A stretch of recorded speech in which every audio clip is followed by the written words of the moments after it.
the two most important things that I look for are, number one is just raw intelligence, right? Because I mean, you can hire someone who's a software engineer and has been doing it for 10 years, and if they're doing it for 10 years, then that's probably what they're doing for their life, you know?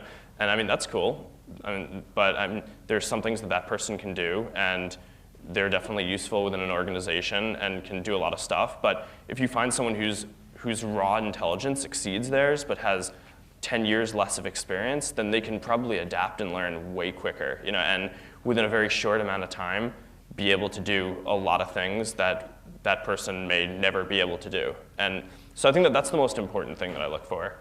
And the second is just alignment with what we're trying to do. So I mean, people can be really smart or have skills that are directly applicable, but if they don't really believe in it, then they're not going to really work hard, and they're not going to, even if they're that smart guy who doesn't have the relevant experience, they're not going to care enough to develop the relevant experience in order to succeed.